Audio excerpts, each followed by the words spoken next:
The common mistake which I see is that leaders are approaching complex problems with a complicated approach, with a reductionist approach. The reductionist approach is like a car, it's like a closed-ended system. Suppose you have a flat tire, you just replace the flat tire without worrying about anything. So when you change your tire, it doesn't affect your steering, your gears, your engine, nothing else. Leaders are looking at organizations like this, which is the wrong thing to do.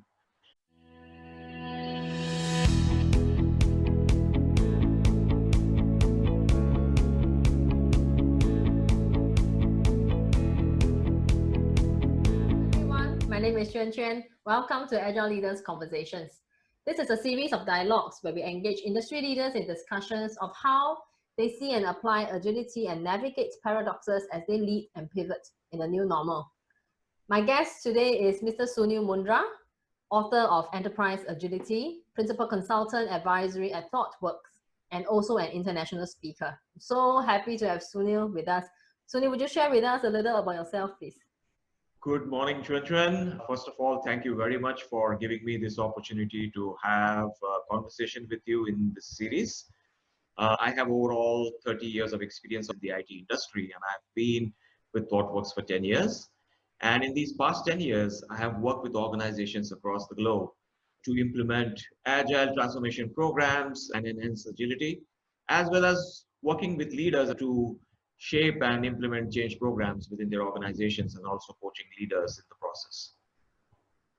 It's really my honor to have someone as established as you. And I think enterprise agility is definitely something that organizations must look at right now. So really thankful and honored to have you here.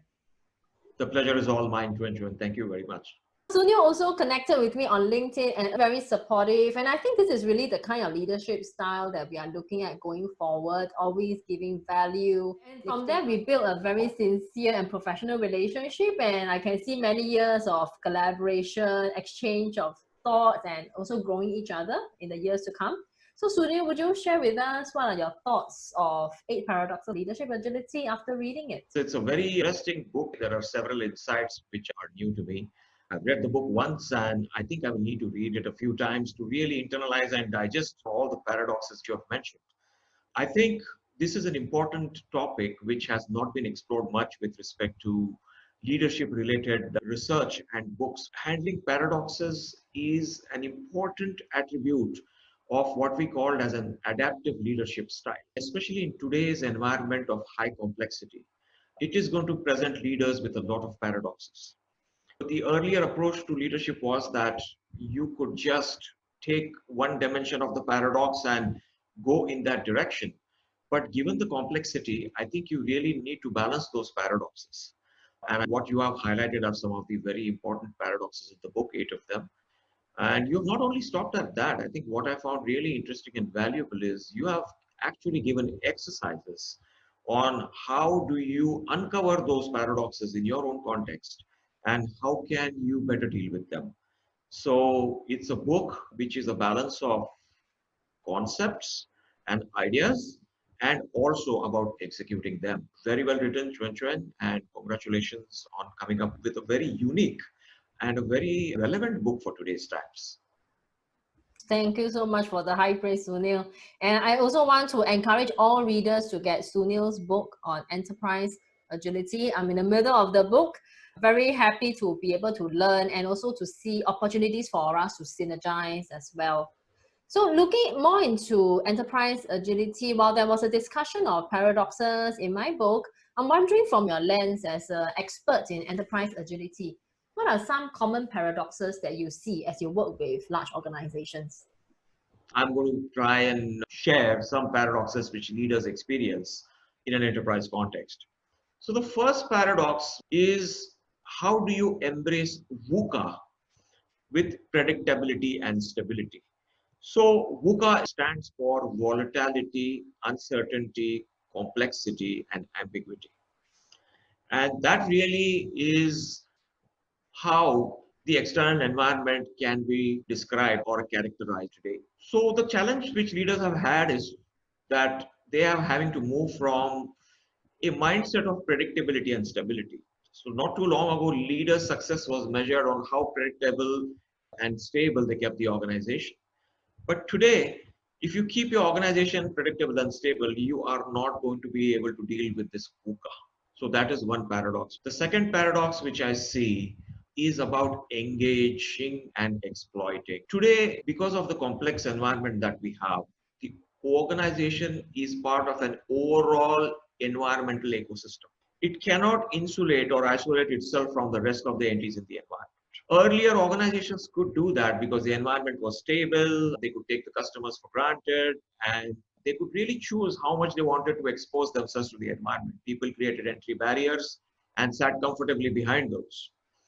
Today, you can't do that, right? Because there are so many changes happening and you're just part of the environment as another entity. So the mindset has to move from exploiting, which means, oh, I treat everybody else on the other side of the table, and my primary objective is to make money for my organization and create value for my shareholders. If it comes at the cost of anybody else, that's their problem. It's not my problem. That was the mindset of exploit. But the engaged mindset is where you are having to think of a win-win situation for all your stakeholders, be it customer, be it employees, be it vendor partners. And I think that is where really it's all about co-creation today. And therefore, engagement is so important with all these stakeholders. In fact, in my book, when I was slicing the organization, initially my thought was that customer is an entity which is outside the organization. But then I actually thought about why can't we treat the customer as an internal entity to the organization? Why do we treat the customer as somebody sitting on the other side of the table? And that's how you engage with customers to actually co-create your products. You get feedback from them, you take ideas to them, you understand their pain points, and you do the same with all other entities who are connected to you in the overall environmental ecosystem. So that's the other paradox which I see. The third paradox is of systems thinking versus reductionism. Reductionism is a property of a complicated system, whereas system thinking is an attribute which is needed to handle a complex system.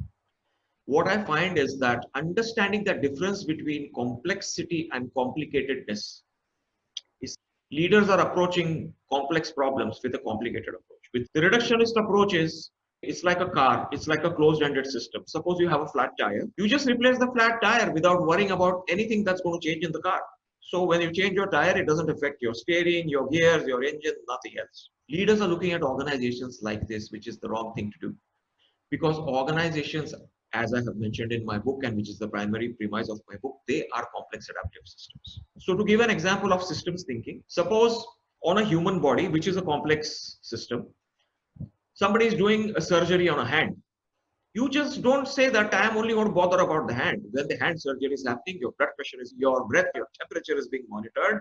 That is the approach of systems thinking. So this is a paradox. We move from complicated to complex. Yeah, these are the three. This is so good. Honestly, I love systems thinking, and I like it when you articulated complicated versus complex. There are different things. Are we introducing very complicated solutions to attempt to fix the complex problem? And in the process, we actually make things worse. That is a question that leaders have to think as well. Yes. So I think it starts with awareness. I used to use the words complex and complicated as synonyms. I thought there was no difference. And that is what it is right now with most leaders. There is a lot of education that needs to happen in this area. You are seeing things from the enterprise level, and I'm seeing things from the leader individual level. And I think there's a nice way these two can synergize. And in your second paradox, engagement versus exploitation, I see there might be a connection between scarcity and abundant mindset. Am I just going to go all out to create value for myself? And I really don't care about what happens to other people in the ecosystem, as long as my objectives, my KPIs are met. And now shifting into the abundance mindset, there's enough for everyone. We can all succeed together. And then how do we create value and help each other and then uplift the entire ecosystem collectively? Yes. Okay, so coming to the next part, which is about leadership agility. So I'm wondering, how do you see the connection between leadership agility and enterprise agility? Enterprise agility, or agility as a word, is an umbrella term for a set of capabilities.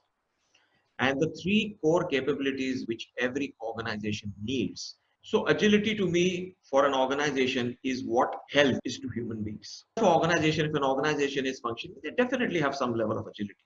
The point is, can you make it better? So the three capabilities which underlie agility, in my view, are the ability to sense, adapt, and respond. Yeah.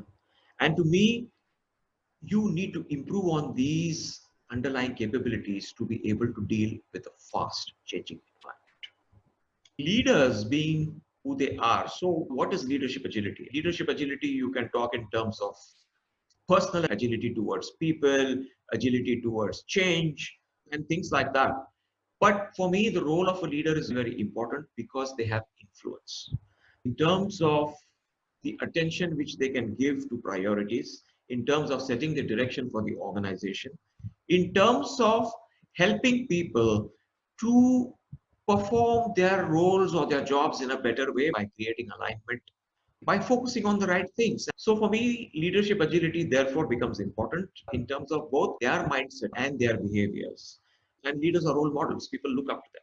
So in terms of their ability to influence the organization, the people and the resources available at hand within the organization, and on the priorities and the direction which the organization or enterprise can take, leadership agility becomes extremely crucial in terms of both mindset and behaviors.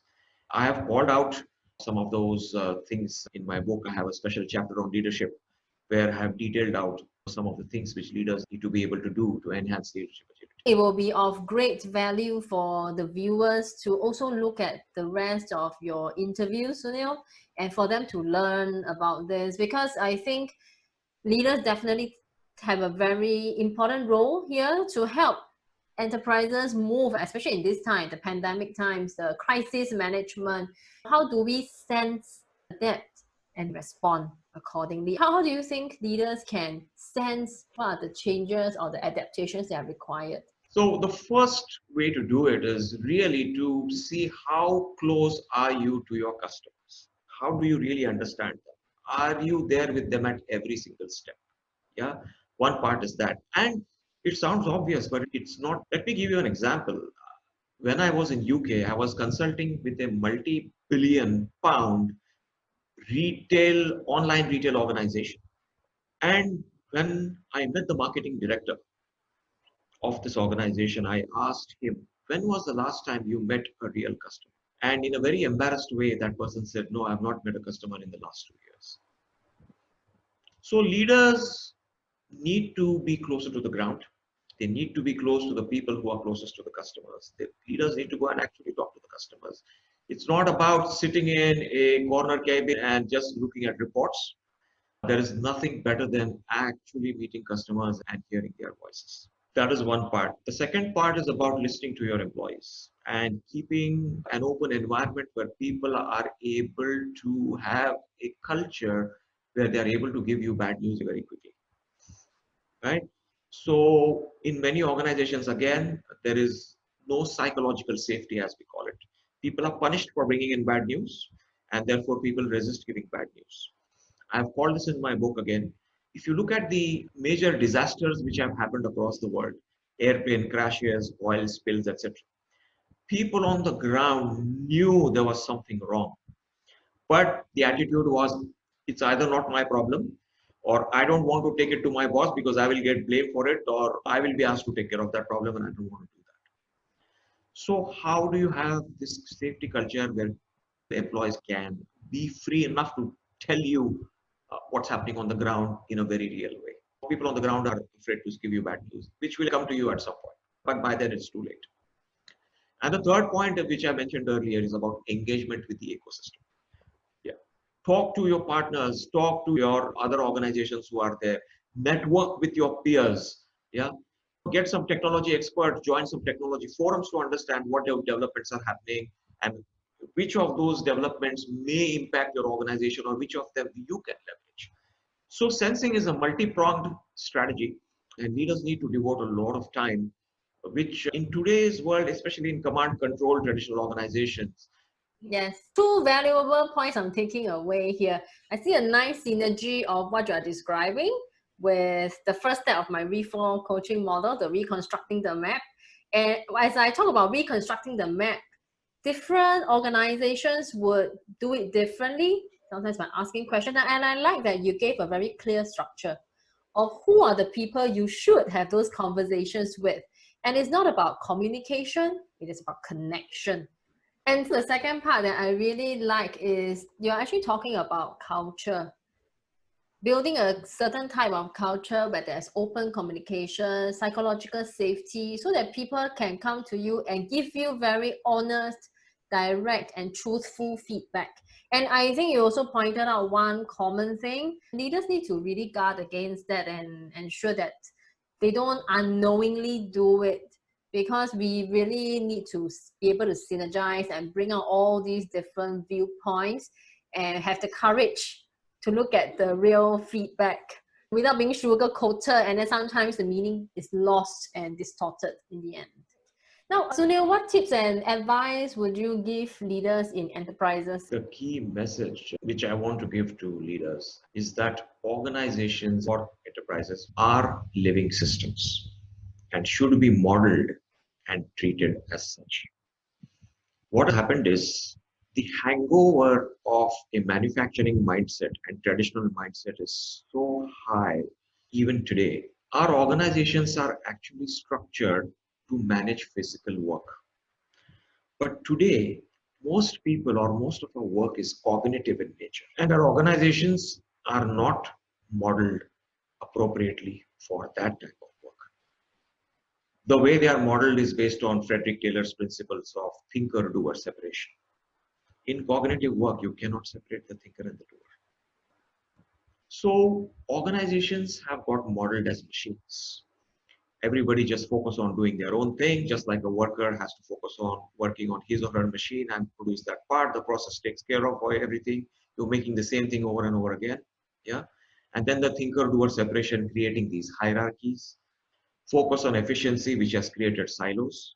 Yeah, that was an era of scarcity at that time, so efficiency mattered. And efficiency does matter in a manufacturing concept where you make the same thing again and again. So your process variation has to be zero or close to zero, right? But today, it's all about delivering value. It's not an era of scarcity. If you have a good idea, you can easily get money today. So organizations need to focus on, or leaders need to focus on making their organizations or modeling them as living systems, as complex organizations. And the reason is this.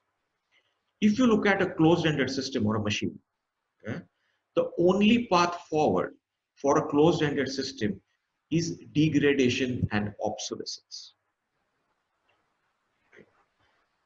The only way an organization can deal with change is through evolution. And evolution can happen only when there is life in it. And without evolution, if you look at species which have become extinct, or systems which have become extinct, socio-economic systems which have become extinct, they have gone into extinction because they have not evolved. But those systems which have evolved with time are still existing and are thriving. Look at us as human beings. One theory says that we were apes earlier. We had a tail. We gave up that tail because we didn't need it. And we are who we are today. And who knows, if we survive another 10,000 years, who knows what we will look like? We don't know that right now. So I think the point is to look at organizations as living systems. To recognize the fact that the nature of work today is very different. It is cognitive in nature, which means that a large chunk of the decision making has to happen close to the ground. And therefore, organizations and the structure of the organizations must be modeled accordingly. And the leaders have a very important responsibility to shape the culture of the organization to be able to deal with this VUCA environment. So that's my key message to leaders. Yes, I really love all the analogies and the stories that you tell. What I'm taking away is evolution can only happen if there's life. Yeah, and then for leaders to look at their organizations right now, the way that it's been designed, is it a system full of life? Is it a living organism? Or is it a lifeless system? and the levels, the layers, which actually doesn't make any sense at all. So I'm sure by now a lot of viewers will be very interested to connect and engage with Sunil. I will insert Sunil's LinkedIn URL in the post. Anything you would like to add here, Sunil? No, I'm more than happy to connect with people. I'm very passionate about sharing my knowledge as well as learning from others' experiences. So anybody who has interest in engaging with me to discuss something, to share some experiences, or even to challenge my thinking, I'm more than happy to engage with everyone. So LinkedIn is the best way to engage with me. If we are not connected already, do send me a connection request, and then we can use the LinkedIn chat to connect and see what leads to where. So. Yes, I think this is exactly how we also started this. We had a conversation about our different ideologies, how are we seeing things, and then how are we synergizing. So that's great. So strongly recommend that you get a copy of Sunil's book, connect with him, search him on Google, and you'll be able to find a lot of these valuable interviews and talks. And of course, humbly, please get a copy of my book as well. Thank you so much, Sunil, for your time today and for being on Agile Leaders Conversations. Thank you very much for this opportunity once again, Chuen Chuen. It was a pleasure having this conversation with you.